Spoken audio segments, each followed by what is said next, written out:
The key thing that we want to understand, and which is not easy to understand, but which we have been privileged to begin to come to know, is the reason, the purpose, and the mechanism of history itself, how it works. Essentially, when we look at human history, from the time of Adam, and the Avos, Avram, Yitzchak, and Yaakov, and the Exodus from Egypt, and the Torah, giving of the Torah at Sinai, and all the history of the prophets, and the destruction of the first and second temple. And if you look at all other histories, if you look at Chinese history, and European history, and all the ancient kingdoms of the time, and so on, and the time of the Romans, the Greeks and the Romans, the Babylonians, the Assyrians, and so on. And then you go further up into the Dark Ages, and the Dark Ages, and then the Middle Ages, the medieval period, and then into the Renaissance, and then finally to the modern era. You see the expanse of the sequence of events that constantly are happening to people over time. And when you look at it, you try and say, well, what is this all about? We're all part of history. We're all part of humanity. And we now exist today, October 15th, 1985. But October 15th, 1985 is the end point. We are now in the present. We are the end point of an enormous past that stretches back about 4,000, 5,000, well, almost 6,000 years. That's how far back it goes. And what we really want to know, if we're intelligent people, we say to ourselves, what is this? What is the meaning of all this? First of all, why are we here? Where did we come from? Why were we made?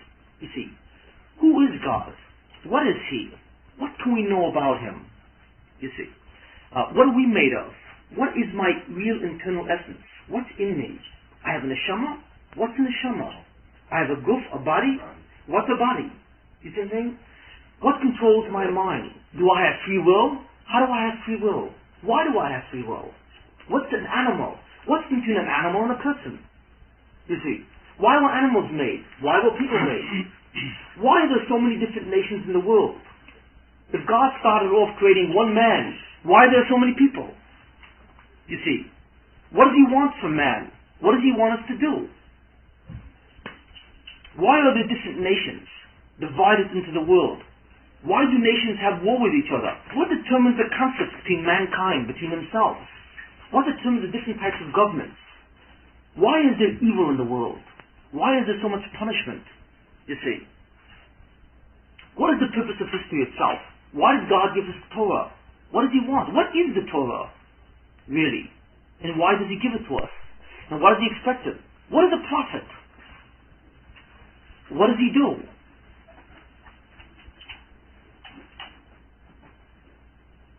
Can we see some kind of pattern in history itself? Can we see it leading to a certain objective, to a certain endpoint, and have an understanding of exactly why things have happened in history from one point to another? Can we understand the enormous changes that take place within each generation and from generation to generation? You see, why from the times of the Greeks they followed the Romans, and from the Greeks and the Romans there was a different change of civilization, and then into the Dark Ages where mankind suddenly plunged into an era of darkness, without chokhmah, without intelligence, from the last of the Romans, until finally in the Middle Ages suddenly it came up. Why are there different religions? Why does God permit it? If there's only one religion, if God is the God of the world and there's only His Torah, why is there Christianity? Why is there Islam? What is the meaning of Buddhism or Confucianism? Why is that in the world? What part does that have to do with the ultimate plan of the world itself, you see? Why is it that the Jews, who are supposed to be the essence of the world, at the lowest, the bottom of the barrel? Why is it all the Goyim are at the height, and they control the world, and the Jews are at the bottom, you see? Why does the Jews have to go from one exile to another, from one Goyish nation to another? You see, first they go into England, then they're thrown out. They go into France, they're thrown out. They go into Spain, they're thrown out, and so on and so forth, from one country to another. Why is it that the Goyim constantly pick on the Jews and try and destroy them from pogroms, from Holocaust, and so on and so forth? You see, why was there a Holocaust? What is the meaning of that? And why is there now a state of Israel? What is the meaning of that? In essence, I'm asking a lot of questions. Where are we going to? What is the Mashiach? Who is He? Why is He coming? There's only two. There's supposed to be two of them. Why are there two of them? Why not one? What's going to happen when He comes? What's going to happen to me personally? Where am I going to go? Do I have to quit my job? You see? Am I going to move to Israel? What am I going to do in Israel? What's going to happen to the world? What's going to happen to all the Goyim at that time? What's going to happen to Wall Street, you see, and the whole technological revolution? What about all the going in the world? The Soviet Empire. What's going to happen to them? You see. Then finally, what happens at the end of the world? The resurrection of the dead. What is the resurrection of the dead? Why do people have to stand up from the dead and become alive again? No one denies that God can do it. If he did it one time, he surely can do it a second time. But why? Why do the same thing over again? What's going to happen after the resurrection of the dead? What happens in the great day of judgment? Judgment for what? Where? Where are we going? You see. And then finally, what happens? What's the future world like? Can we have an understanding of it? If it doesn't exist now, can we have some kind of understanding of what it's going to be like? What will we do? Will we have the same thing now? Will I know you in the future life? Will families stay together? Do you see what I'm saying? These are the questions that plague everyone, but nobody asks. Why? There are no answers. So we assume these things are somehow beyond human reasoning. But is that true? Is it true? No, it is not. It was once true. But the truth of the matter is the only reason why we have no idea what's going on is because God, in His own wisdom, decided not to give us this information. Why not? He decided to punish us because we're not worthy of that information. In order to know this kind of information and to see His hand in creation itself, we have to be worthy of that, you see. And God does not want to give us this kind of information to a people who oppress each other, who lie, hate, are envious, steal, or cheat each other. God says, my wisdom does not belong among this type of nation. You see. But, somewhere along the line, God decided to change certain things. Why? Because we're becoming more worthy.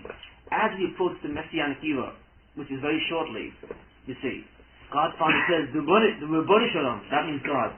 Ribono Shalom means master of the world. I'm saying God to people, but when I say Ribono Shalom, that means God, the master of the world. Ribono Shalom decided, since the Messianic era is coming, to begin to give us this type of information. And He gave this information to certain key individuals over time. Some of the individuals have been Rabbi Yitzchak Luria, known as Ya'ari, the greatest Kabbalist since the time of the Tanoim, the ones who wrote the Gemara. He gave this information, basically, but he told Rabbi Yitzchak Luria, who lived in the 1500s in Sfat, that even though he's to know this information, he is not allowed to write it down. He himself was never allowed to write it down. He's told to give it over to a student, Rav Chaim Vital, and Rav Chaim Vital was told to write it down. But even when he wrote it down, he wrote it in the form of metaphors. You know what a metaphor is? An analogy. He didn't tell us exactly what he meant. He wrote it in metaphors and analogies so that we really don't understand what he's talking about, you see. He was using images and forms and understanding concepts that are beyond our understanding. And he did this on purpose. Because he wanted us to begin to understand the information without really getting a grasp of it. Until we finally come to a man, Rabbi Moshe Chaim Luzzatto, who lived in the 1700s, right before the Vilna Gaon, almost at the same time. And it was given to him to begin to bring down the information which is necessary to open up the door of this knowledge. And he was commanded to write it down, you see.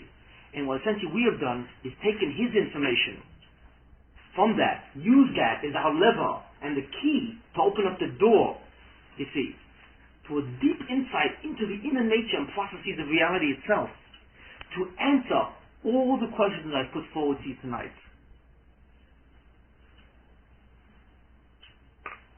In essence, what we're trying to do here, and it sounds quite grandiose, is to begin to explore these questions and these answers. And essentially, all these shurim basically treat of these questions and of their answers. So the answers are essentially contained up to a certain level in these 64 tapes.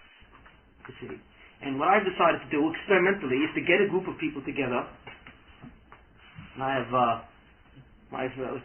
Eli Cohen here tonight, and who in essence is the beginning, the sheriff of the whole thing, really.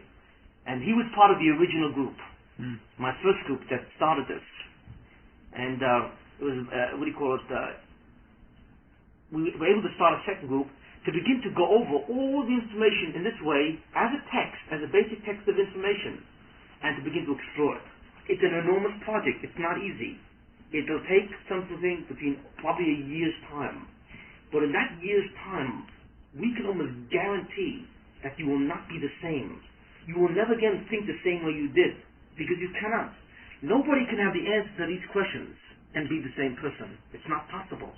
It's literally not possible, you see. And what we said was that given enough time, if you go through all this information, you literally would take your entire head and turn it around so that you literally look at your reality in a total different way.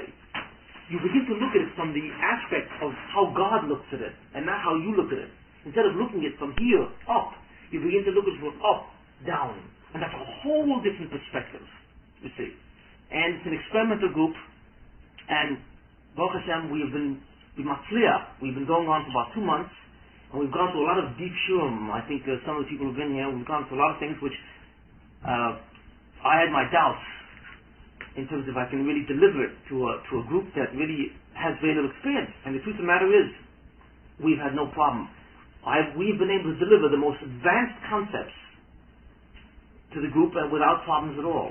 And this essentially is what it is. So I kind of want to fill you in what we're doing here, what we're about, and what we're in the work on. You have to know this. Just for me to suddenly open up a shir and start talking would be, I think, what's that? Premature would be insufficient, yes. Why is it? If you have a head on your shoulders and you can think, you can understand these concepts. The ability to understand, if I stated these concepts in Hebrew words, you would know what I'm talking about. But I don't have to use Hebrew words, do I? I can use plain old-fashioned English. So the language barrier is off. If I can take concepts which are very deep and very advanced, right? And I can build it for you, brick by brick, so that each idea follows the next one in its exact logical sequence, would you then have problem understanding it? No. But if I skipped it, if I went from one idea and skipped to the third idea, to the eighth idea, and then I went back to the fourth, and I skipped around like this, you'd have a big problem understanding it, wouldn't you?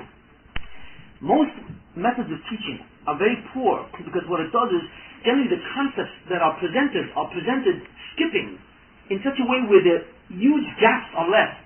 And when there's large gaps left, you don't understand what's going on in between, you see. But if we're able to provide the entire thing in a step-by-step approach, there's no end to what you can understand, as long as you do it one step at a time. It's like the Chinese say, even a journey of 1,000 miles begins with one step. And it not only begins with one step, it's constructed of steps. You see, one step following the other. That's the way it is. And if we proceed in that way, so that we walk in that tone, in that way, without jumping, there's no reason why you can't understand the most profound concepts.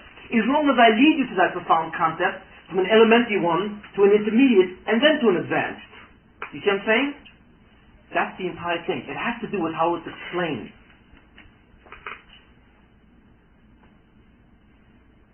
Do I answer the question? Any other questions? Okay, the question is what we'll do tonight.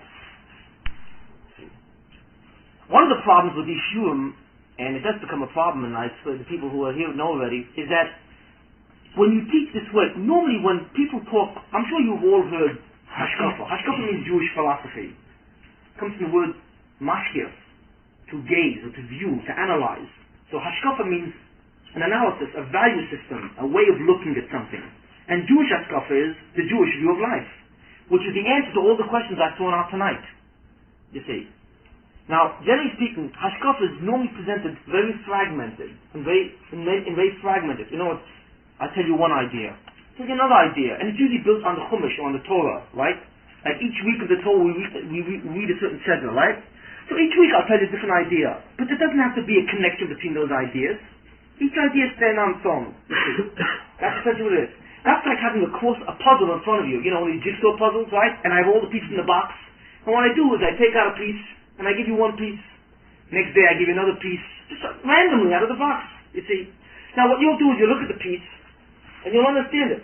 You look at the next piece, you'll understand it. But you don't see any connection at all, you see. And then you'll kind of put it down and have no way of doing it. But what happens if I gave you the pieces? The exact pieces which follow in their order.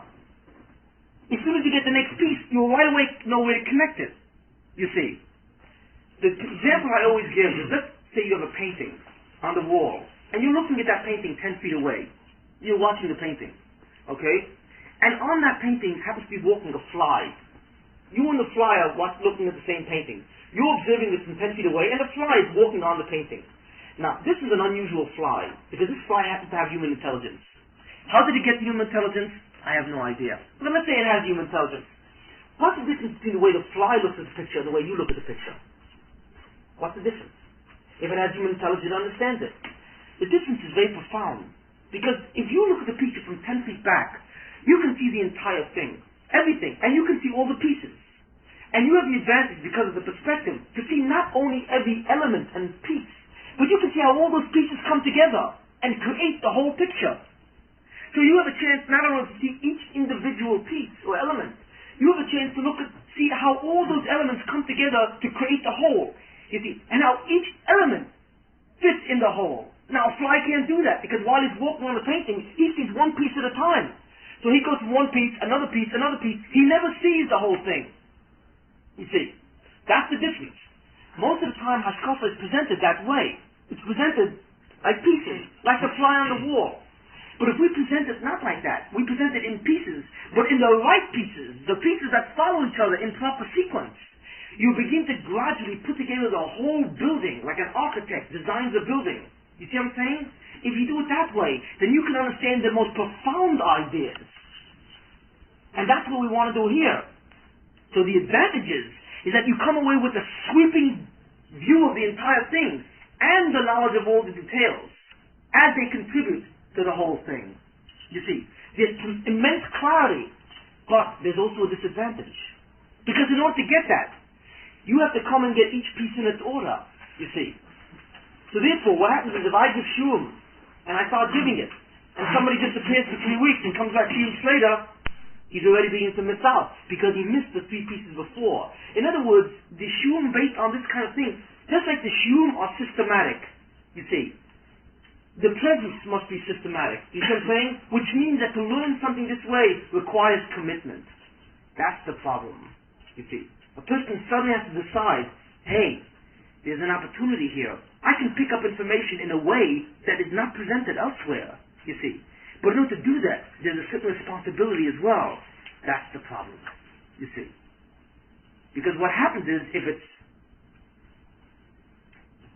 intermittent, you begin to lose focus of the whole. And then it's just like hearing just isolated piece of information, you see. That's how this group is different than other groups. It presents the information differently, and hence it demands a different level of responsibility, you see. That's the second critical feature of the group, that I am just mentioning what this group is all about, how it functions, and essentially what our objective is.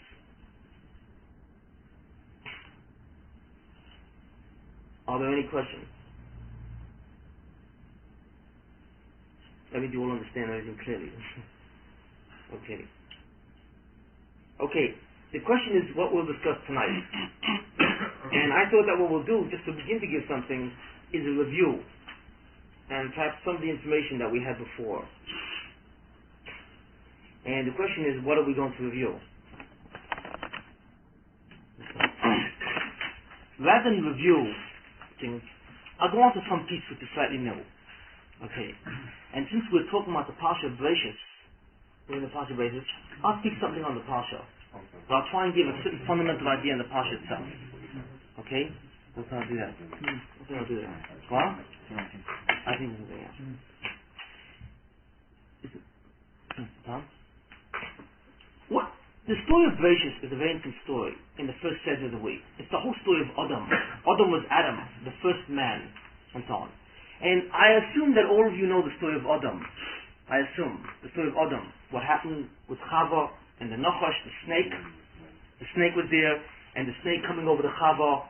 Chava was the name of his wife, and he was saying to her, come, eat from the tree of knowledge. Let's look into that, okay? And let's, to some degree, let's see if we can't understand, to some degree, what happened over there.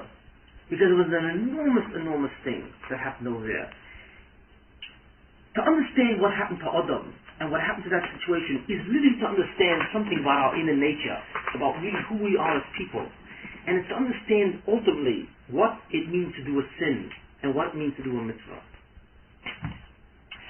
God created man in the sixth day, and he said to man the following: I have created everything you see in front of you in 6 days, but I have created all of it for you, only for you. You are the last thing which I have created, but don't think for 1 minute that you are the least in importance. You are the last thing in created because it all must be there for you, you see. Hence, first the stage is created, then comes the critical actors. It's all for you, you see. And I put you into the Garden of Eden, and I say to you, I put you here because I want you to do certain things. And I say that you can eat from all the trees in Gan Eden. Gan Eden is the Garden of Eden. You can eat from all the trees in Gan Eden, the tree and so on. The one tree that you cannot eat is called the tree of life, a tree of knowledge. What's called the Eitz Hadas, the tree of knowledge. You see, good and evil. That's what it says. But you can eat of any other tree, and you can do whatever you want in that garden, but you cannot eat from that tree. Okay. Well, fine. I got a great deal over here. If the condition looks to be very simple, what's the big deal? You see. Fine. Adam is now in the garden, he looks around, and so on, and he's thinking, and suddenly he notices the Eitz Hadas. And he looks at it, you see. He looks at the Eitz Hadas, and he feels something very strange in him. What does he feel? You see. He feels a very strong desire to eat from it. You see. A very strong desire to eat from it. Why does he feel a certain desire to eat from it? Because there's something in him instinctually that tells him that if he eats from the Eitz Hadas, the fruit of that tree, it's going to make him into a different person. You see, we're not talking about the mere eating of a fruit. That's not what's at stake here. It's that if he eats from the Eitz Hadas, it literally will transform his inner mind and inner experience. And he knows that in some way it will make him into a different person. Not only that, he knows that instinctively, in some way it's going to connect him, by eating it, into a being of very high power and koyach. He doesn't understand clearly what that is, but he knows that. But wait a minute, he thinks, hey, if that's so good, maybe I should eat from it. But then he thinks, wait a minute, the Baruch Shem said I shouldn't eat from it. I shouldn't. You see. And then he says, well, why shouldn't I eat from this Eitz Hadas? Why not? If it's going to do such a thing to me, why shouldn't I eat from it? And then he begins to think. The same problem that he has, his wife has, Chava. She's got the same problem. She also looks at Eitz Hadas, and she feels in her, a certain yearning. Just for example, if you're hungry, right, and you see food, you instinctively realize that this is food you need, and it's going to do something for you. It's going to gratify some specific urge. When Adam looks at the Eitz Hadas, he realized, Adam and Chava looked at the Eitz Hadas, he understood that's going to gratify some urge. But what urge are we talking about? It's not an urge for a fruit. There's something that fruit, which, like I say, can transform inner experience. How do we know this? How do we know this? Because if you look at the story and you look at the snake, into the discussion or the dialogue between the Nachash, the snake, and Chava, his wife, you see, the snake represented the evil inclination. The snake was the animal at that time. Now, the snake of that garden at that time was not like the snake now. It was a different thing, you see, because that snake was able to talk. But what it was is that when God invested man in the garden, he invested him with two desires going in opposite directions. But in order to invest him with these two desires, he created two types of forces. One force is called the force of Kedusha, or holiness, and that force attempts to tell man to go in the good way, to follow God's will, and the other force is called the force of Tumah, or the force of evil. It's a real force, created by God. How did God create that force? We cannot discuss that now. That's something which is way, way up ahead. But God created these two forces that attempt to bring man in the opposite directions. But these forces have actual manifestations. They're not abstract energy fields outside in space. They have actual manifestations. And the force of evil was represented in the Nachash, in the snake. It means that the nefesh, or the inner soul of the snake, was built around the force of evil. That's where he took his life from. The life force and the life energy of the Nachash came from that energy source, or called the Koyach Hara, or the force of evil. So when the Nachash came over to Chava, he was thinking in his own head, based on his own inner life force. So he knew instinctively in himself that he has to get her to eat from the Eitz Hadas. He has to get her to do something which will lead her away from God, against God. He didn't know why he had to do that. That is his purpose. He felt that need, you see. And that's what he did. So he started talking to Chava and says, hey, don't you see that tree? That's a good tree. Why don't you eat from it? So she says, I can't do that. Why not? Because the Rebbeinu said I can't do that, you see. So the snake says, why not? What do you mean he said that? Oh, you know why God told you not to do that? He says, I'll tell you why God not to tell you to do that. He began to use his argument to get her to do it. Now, we ask ourselves, what argument did he use to get Chava to do it? How did he do it? Both Adam and Chava, Adam and Eve, you see, both knew that the Rebbeinu said don't eat it. So the question is, how did the Nachash convince them to do it? How? What was his argument? That's a fascinating thing, you see. So, he says to her, wait a minute, you say God didn't tell you to eat it? I'll tell you why God didn't tell you to eat it. Very simple. Because that tree, you know what that tree is called? That tree is called the Eitz Hadas, the tree of knowledge. What knowledge? When you eat from that tree, you will be transformed inwardly into a different being. What kind of being? Almost a divine being.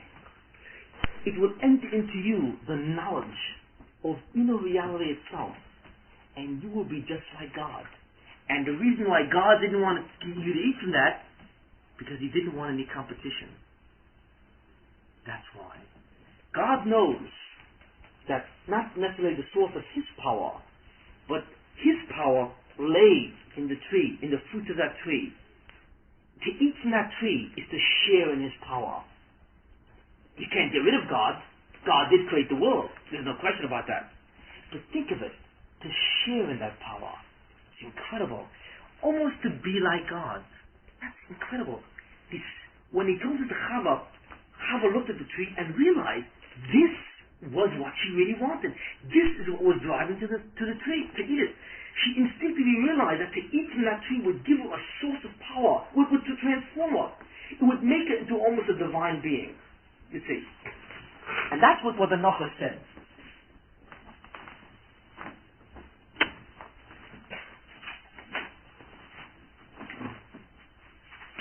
How do I know what I'm talking about?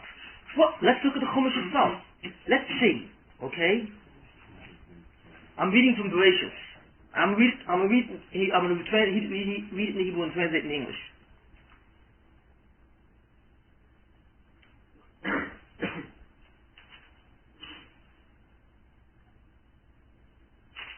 I'll read it in English entirely instead of I'll read the whole straight in English, okay? Now the serpent was more subtle than any beast of the field which the Lord had made. When it means subtle, Orim, the Hebrew word is Orim. Orim means naked, but Orim also means deceitful. That the Nachash, the snake, was the animal which was personified with this power of evil, and hence it had the incredible ability to deceive and to persuade and to seduce. That's what it means. It was the most what? It's the most subtle. The translation is poor. And he said unto the woman, yea, had God said, ye shall not eat of any tree of the garden? Did God tell you not to eat from any tree from the garden? And the woman said unto the serpent, of the fruit of the tree of garden we may eat, but of the fruit of the tree which is of the midst of the garden, that's the tree of knowledge, God hath said, you shall not eat of it, neither shall ye touch it, lest ye die. You see, that's what he said. God said we can eat of all the other fruits, but not this one. Now, understand this. If the fruit of the tree of knowledge can transform the inner being of what? Of Chava, into a different being, what happens if she would have eaten from the other fruits? it would have done the same thing.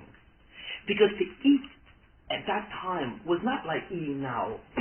In that time, to Adam, and only to Adam, never again, his eating was an act, not only a physical act of ingestion, it was an act of incorporation as well, to incorporate the powers of the spiritual world. Only Adam was able to do that. After Adam, such a power was no longer possible. God took that away. Wasn't the man like that? Yes, no, did not have the power. But to Adam, who was first created, the first man, and he was put in the ground, eating of those fruits meant not just eating, ingestion, but incorporation of the spiritual sources of the universe itself, to take it into himself, and hence transform his inner being. But God gave him the choice, and said, you can eat of any tree. You can incorporate every spiritual power from every tree, but not the one in the middle, not that one. Because that power is not for you to incorporate. That's the power of evil. To incorporate that brings death. So the Nachash, who comes from the power of evil, naturally says, hey, eat from the one in the middle. Why can't you eat of it? You see. Do you understand what the word has to do? Now, let's go on. And the serpent said unto the woman, you shall not die. No, that's not true. For God doth know that in the day you eat thereof, God knows that when you eat from the Eitz Hadas, the tree in the middle, that specific tree, then your eyes shall be opened, and ye shall be as God. You hear what he says? He didn't say that the day you eat it, hey, you're going to really get a good taste. It's really delicious. No. You see what he's saying? What is his argument? His argument is that when you eat of it, then your eyes are what? Shall be opened. And ye shall be as God, knowing good and evil.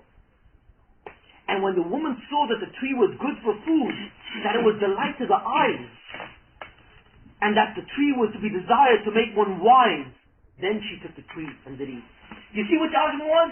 The Nachash wasn't telling her to go eat from a fruit. That's not what was involved.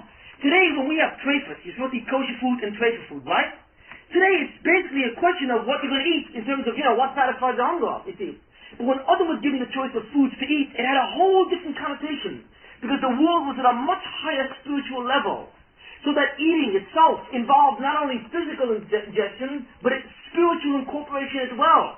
So the battle between which foods you ate was the battle in terms of what kind of person you will be. You see. So the Nachash said, eat from the one in the middle. That's the one you can do it. And you know why God doesn't want you to eat that one? Because he knows that when you eat that, you're going to have his power. And he doesn't want to share that power with you. Not at all.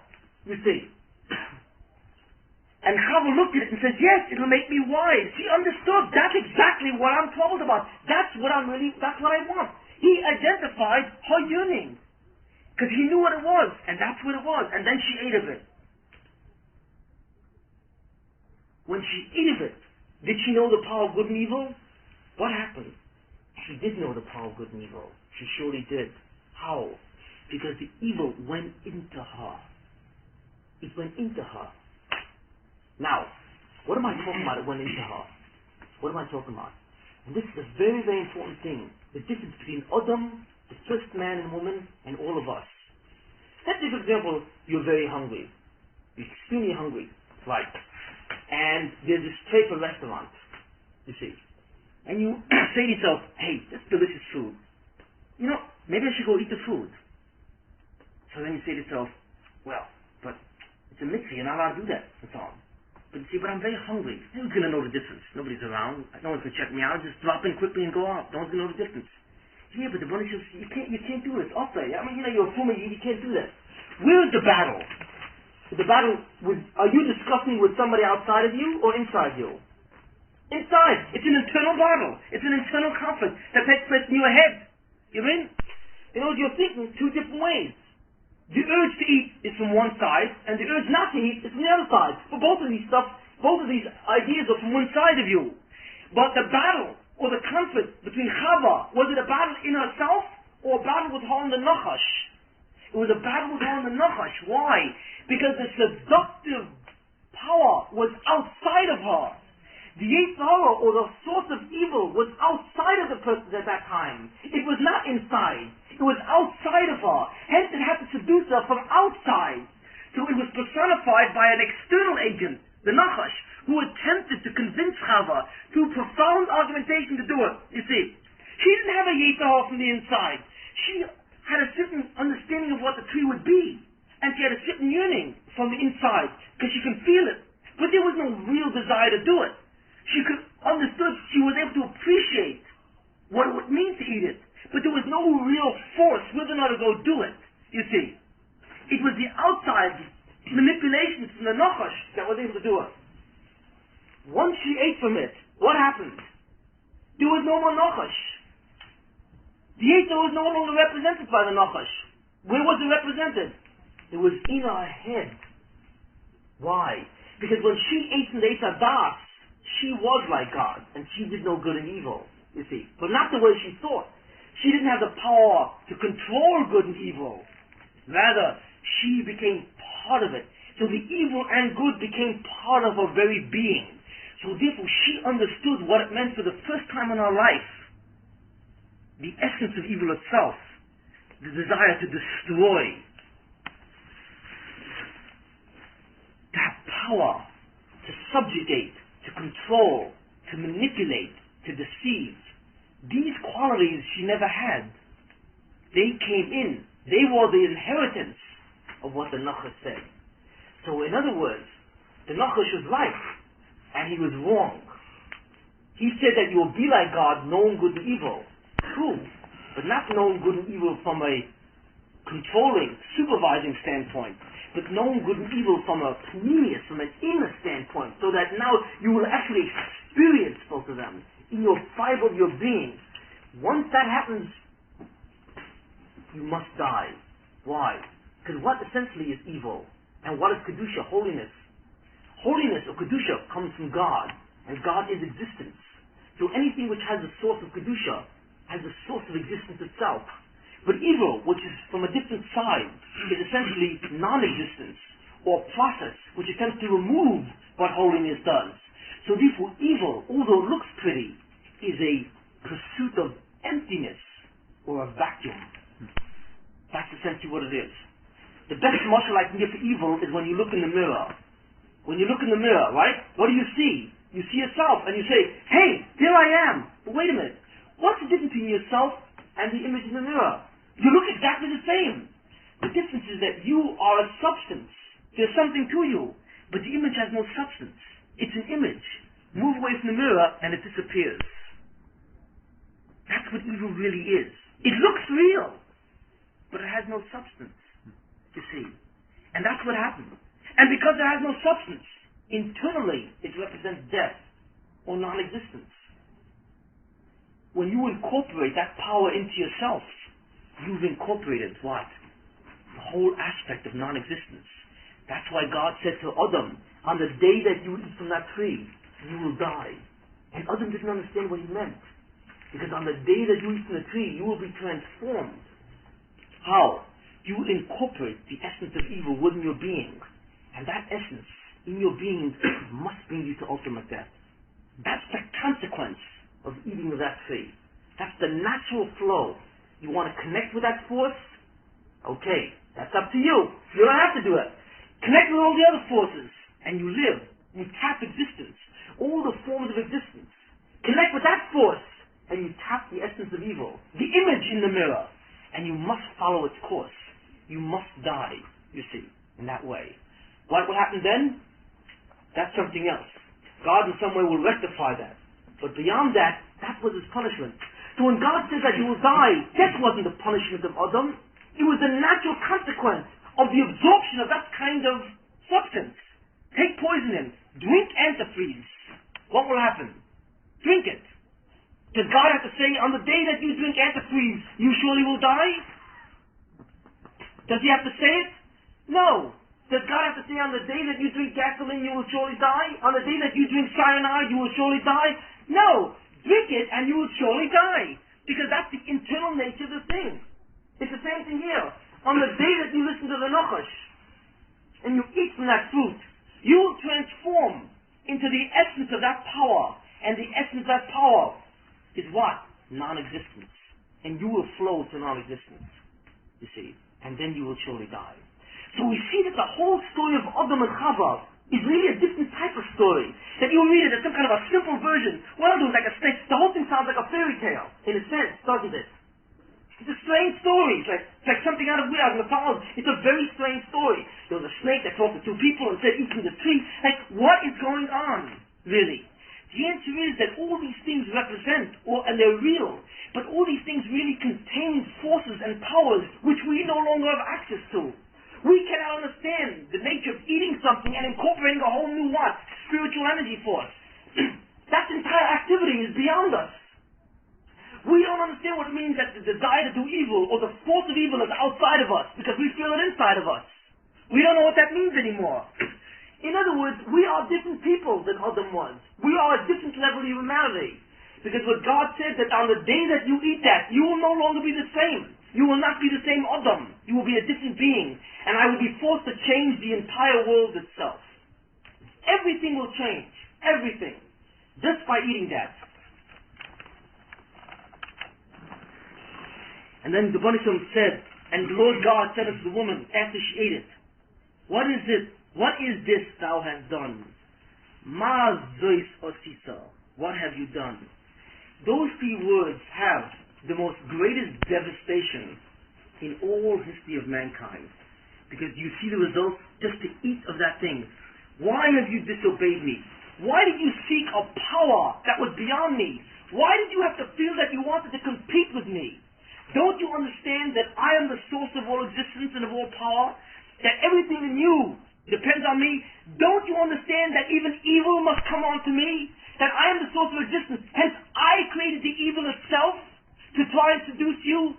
Don't you realize that I am the absolute unity of the entire creation? And that everything flows from me, whether it's good or evil, and all that I created to give you a free choice in the matter? Don't you understand this?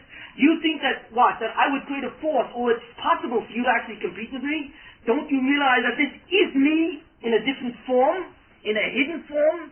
Don't you realize that evil is me in a hidden guise, attempting to stir you away? And that goodness is me in the revealed way?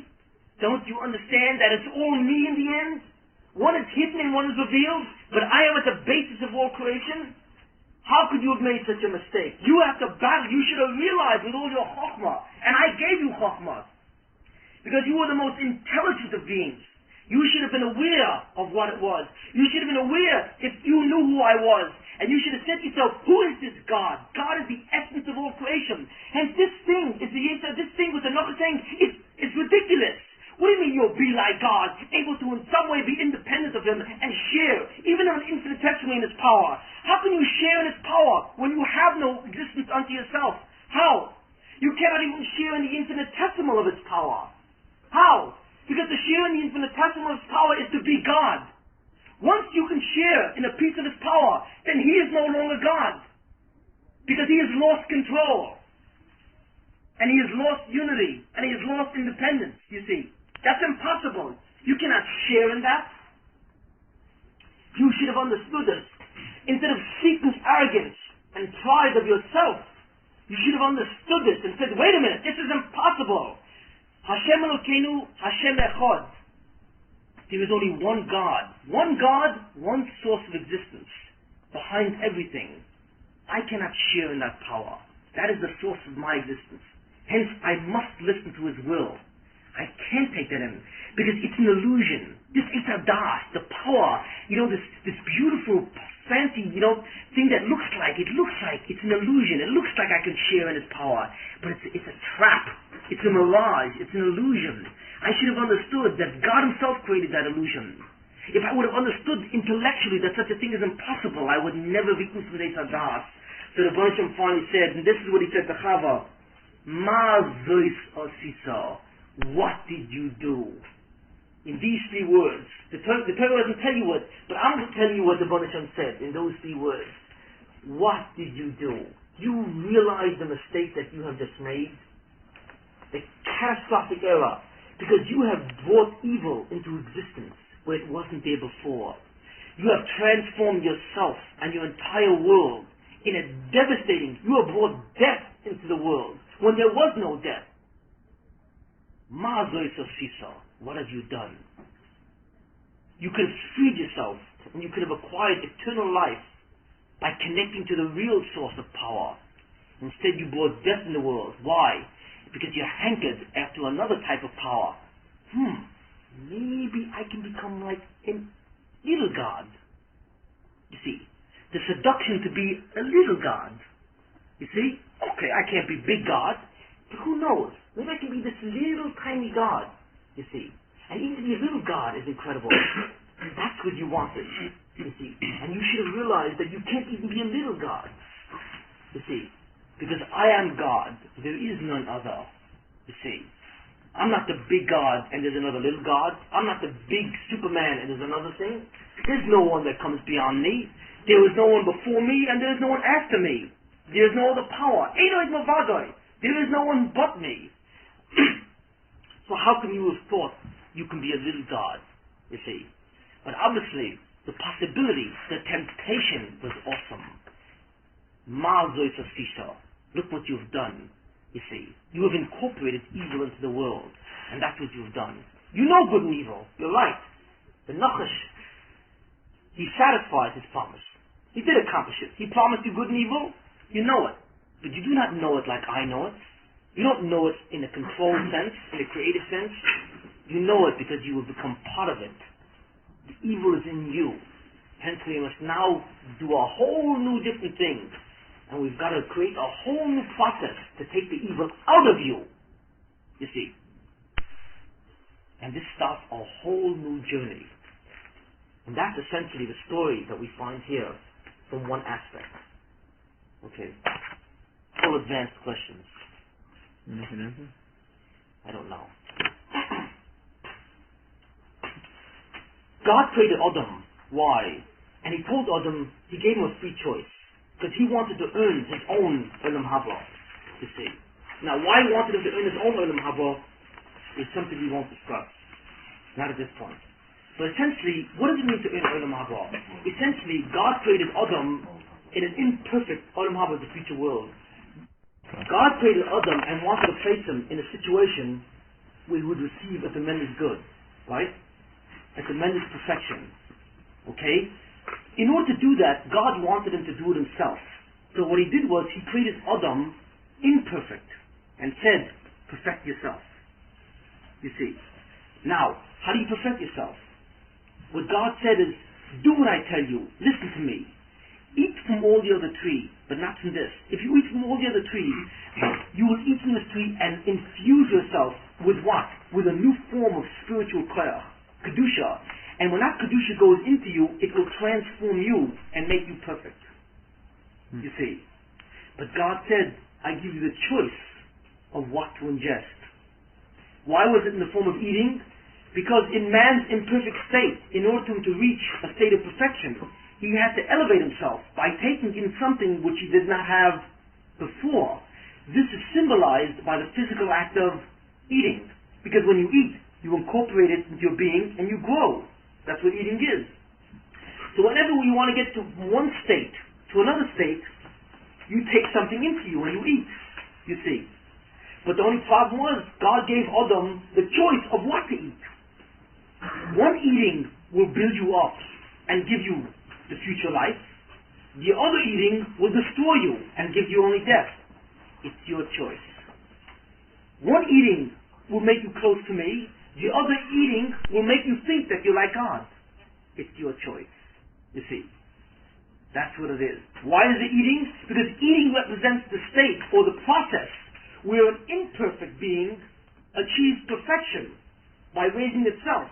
You see. How? Because if the imperfection lies within its own being, then the only way to perfect itself is by changing its being, by incorporating something outside to change it from within and grow. You see what I'm saying? That's why essentially it was represented by the process of eating. Does that answer your question? I mean, you say we don't do this today. We do, but not in that form. Never again was mankind giving that. There was a different thing. Because why we do that I don't want to get into. Why then that was what happened then. Why it's today, it's a whole different series. But it was changed. But at that point in time, that's what man, that was his Nisoyan, that was his test. His test was to determine what he wanted to eat and what type of state he would be in. God gave him the choice. But the ultimate choice rests in his own ego. That's where it was. God said to him, you decide your own ego what you want. You see, do you want to compete with me? Or do you want to submit to me and be close to me? You see, that's essentially what it is.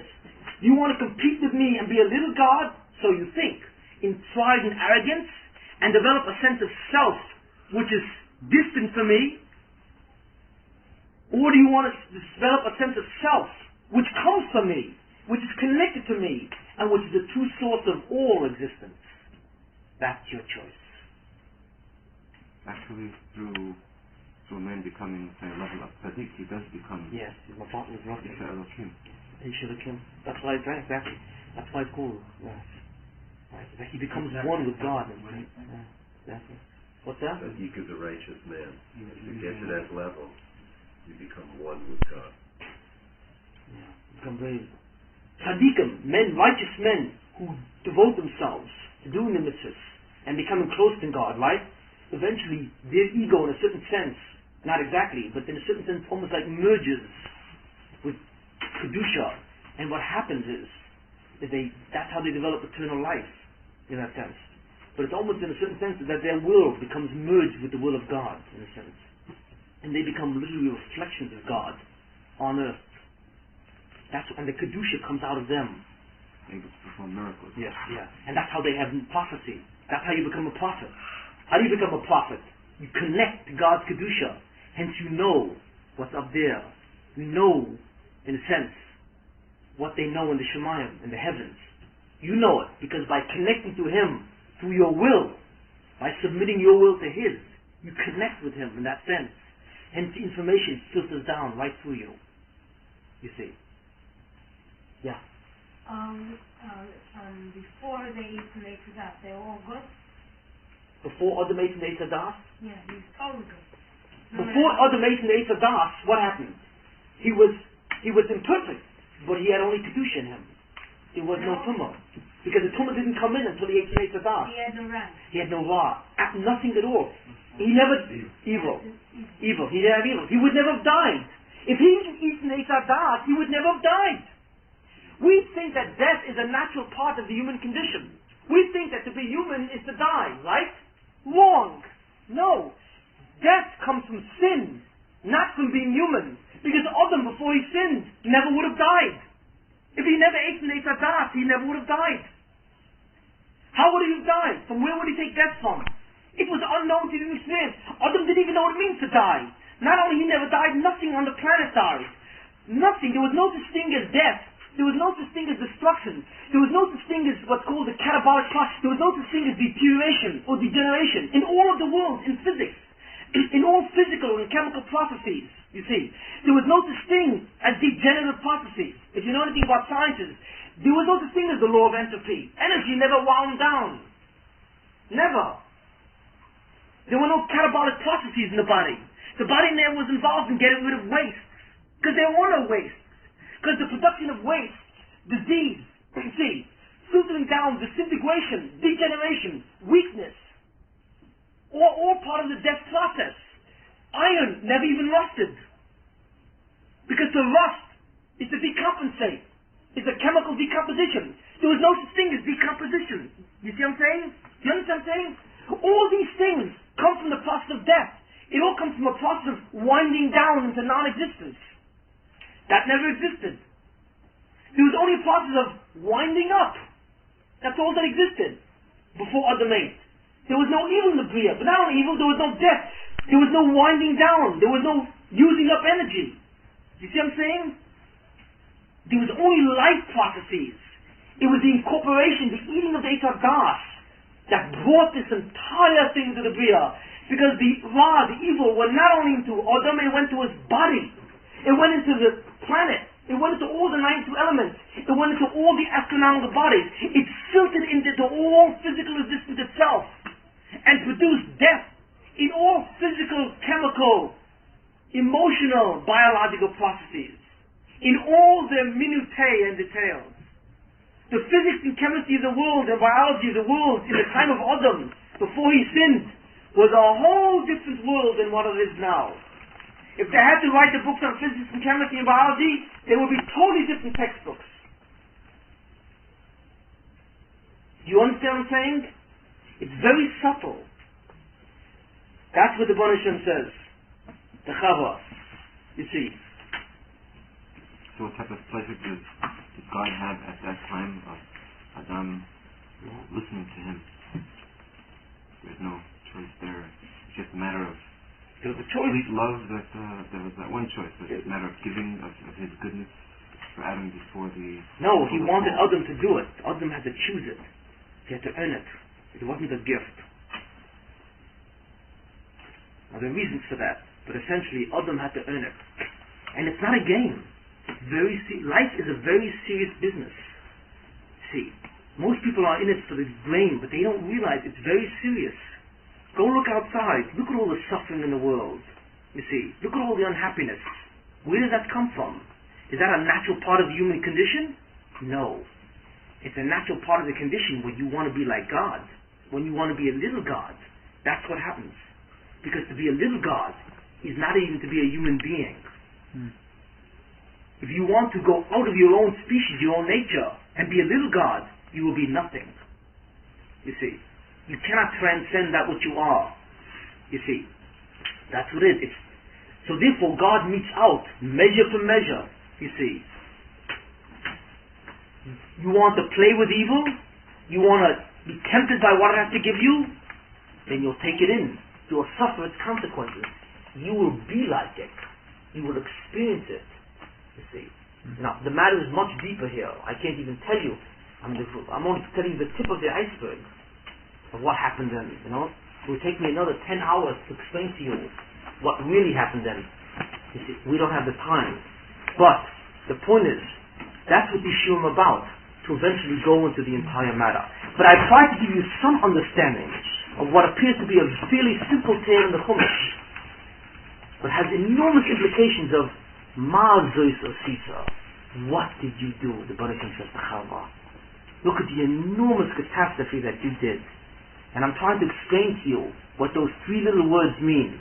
Ma Zois Osisa, what did you do? You see, there's an enormous depth to this. And that all of us have to pay the price of what was done. And we still continue to pay the price because we haven't learned our lesson. Okay. Did the Adam Harishon have to die to get to Olam Haba? Yeah. Why? So you said winding up, and the death is a winding down process. Yeah. So before Olam Haba, why did he have to die? You have to wind down now before you wind up. No, before if he didn't need to die. What, Yeah, was why there not? an Olam Haba? Yeah, sure. Well, It existed before he ate from the tree. No, it didn't exist. Olam Haba does not exist yet because we haven't made it. So it was Adam destined to go Yes, he was elsewhere. Yes, Adam was destined to go to a place called Olam Haba, but Adam was given the job of building it. So he had to make it. You see, it's up to him. So where is their death? What? Where did death come from? If you're going to need some Eish Adam to go to Olam Haba? He ate from the Eish Adam. No, but if he didn't. If he didn't eat from it, he would never have died. No, of course not. The next one. He would have gone to Olam Haba right away. But that's a different thing. Okay. I think I have a question. You have a question?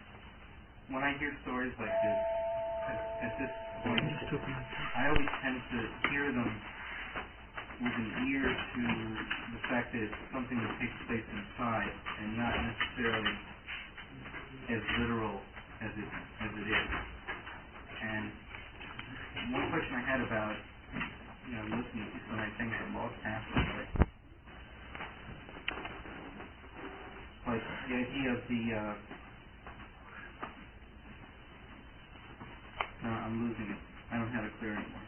I'm sorry. Alright. Well, let's maybe think about it and you'll, that's it. I did, yeah. Where did Adam get the wrath, the evil in him to do against Hashem? He was totally against life. He was totally good.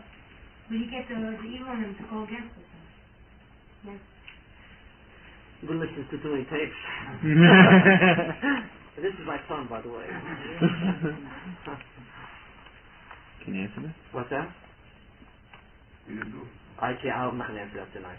Yeah, That's a very, it's a great question. it's an excellent question.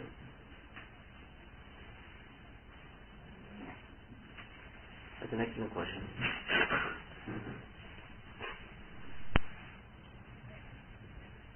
There was an aspect. There's a distinction between the presence of Ra and the seduction of Ra. Even though Adam didn't have evil in him, but he was in a body, and it was the desire of the body, you see, to eat from the Eitz Hadah. It was a bodily desire that he wanted, but it came from his body, you see. But the evil wasn't in him. The evil was able to try and use this body desire to eat, but it wasn't evil itself. You see what I'm saying? But the evil had the ability to try and push Adam towards his body and away from his neshama. See what I'm saying? Once he ate, not only did he have his body desire, but the evil became part of his body. You see? You see what I'm saying? And that's where it took it much more intense. No, it went into the neshama also. You understand what I'm saying? There's a slight difference. You understand the difference between the body urges and evil itself. But it's a very profound question. It's a very difficult question to answer at this point. I can't really go into it. The body by nature is tied to That's right. evil. Yes. Yes. But it's not evil, but it's tied to evil. Right. That's the. Those are all things that were within ourselves. Though. In other words, we have that part of us that is the atom that's pure. We have the body that's tempered. Yes. And You have all the constituents. Yes, and it's all directed inwardly inside of us. to our sense of self. To our own sense of So ego. that's my problem. I mean, if I'm listening to stories, I always know that these teaching stories are designed really for the mechanics and the things that happen inside of the person. Yes. Yes. But this is not a story. This really happened. This is not a story. This is not a parable. This really happened. There was a man, Adam. There was a Nachash. This is exactly what happened. Except that it happened in a way which we cannot comprehend anymore, because there were forces and there were things that existed in that world which no longer exists now. That's not to say that there's a pure state of each individual that gets corrupted and then has to work its way back. Yes, that's right. That's what we see from that. We have to work our way back. That's exactly what happens. We have to know what I'm going to do, but the way to wind up is now by winding down. If something new happens, but we won't go into that. Okay. But anyway, I really want to cut it. Just one quick thing. Last one. Just following up with the question of Adam having this thing in him to go against Hashem.